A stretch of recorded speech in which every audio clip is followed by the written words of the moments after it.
Everyone, இன்னைக்கு நம்மளோட கல்பனா பிளாஸால ரொம்பவே யம்மி அண்ட் டேஸ்டியான ராகி கொழுக்கட்டை வித்தியாசமாக எப்படி செய்கிறதுன்றது தான் பார்க்க போகிறோம். ஸோ இந்த ரெசிபிக்குள்ளே போகிறதுக்கு முன்னாடி இது வரைக்கும் நீங்கள் எங்களோட சேனலை சப்ஸ்கிரைப் பண்ணலைன்னா கண்டிப்பாக சப்ஸ்கிரைப் பண்ணிவிடுங்க. மறக்காம பக்கத்தில் இருக்க பெல் பட்டனையும் ப்ரெஸ் பண்ணிவிடுங்க. இங்கே நான் ராகி மாவு ஒரு கப் அளவுக்கு எடுத்திருக்கேன்.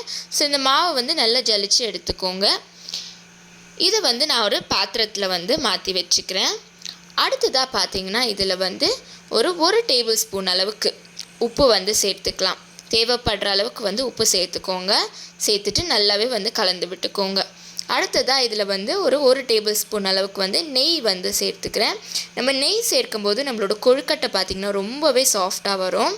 இங்கே ஒரு பாத்திரத்தில் நல்லா கொதிக்கிற தண்ணி கொதிக்க வச்சுட்டு இருக்கேன். ஸோ தேவைப்படுற அளவுக்கு தண்ணி சேர்த்து இதை நல்லா கலந்து விட்டுக்கோங்க. இந்த மாவு நம்ம சூடாக இருக்கிற வாசி நம்ம ஸ்பூன்லேயே கலந்து விட்டுக்கலாம்.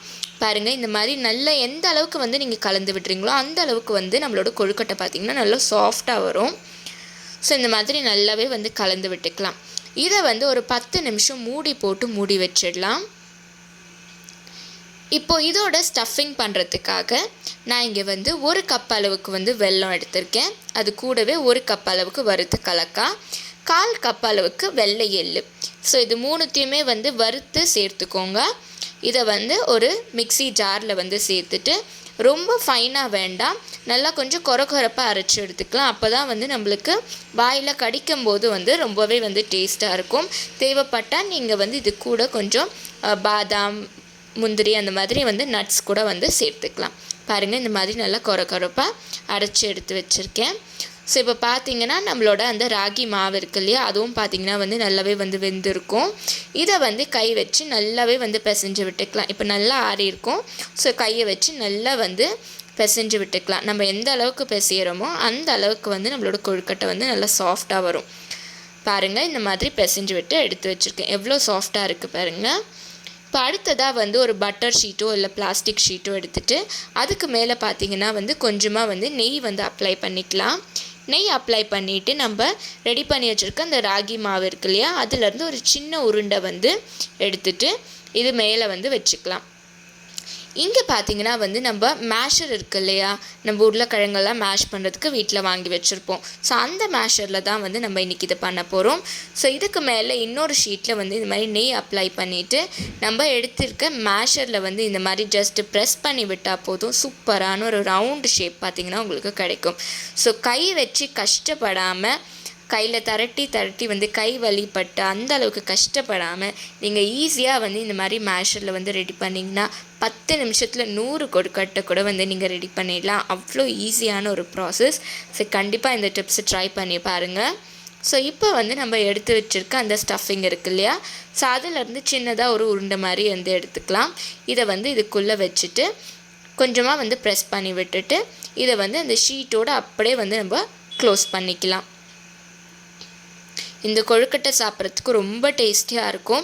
அண்டு ராகி எல்லாம் சாப்பிடாத குழந்தைங்களுக்கு இந்த மாதிரி நீங்கள் செஞ்சு கொடுத்து பாருங்கள். வித்தியாசமாக ரொம்பவே விரும்பி சாப்பிடுவாங்க. பாருங்கள், எவ்வளோ க்யூட்டாக நம்மளோட கொழுக்கட்டை ரெடி ஆகிடுச்சு. ஸோ இதே மாதிரி நம்ம மிச்சம் இருக்க எல்லா கொழுக்கட்டையும் ரெடி பண்ணி வச்சுக்கலாம். இங்கே ஒரு கடாயில் கீழே நான் தண்ணி ஊற்றிட்டு மேலே ஸ்டீம் பண்ணுறதுக்கு ஒரு தட்டில் வச்சுட்டு அதுக்கு மேலே ஒரு காட்டன் கிளாத் போட்டு வச்சுருக்கேன். ஸோ இதில் நம்ம ரெடி பண்ணி வச்சுருக்க கொழுக்கட்டையை 10 நிமிஷம் வேக வச்சு எடுத்துக்கலாம். அதிக நேரம் வச்சா கொழுக்கட்டை ஹார்ட் ஆகிடும். வெறும் 10 நிமிஷம் வேக வச்சு எடுத்தால் போதும்.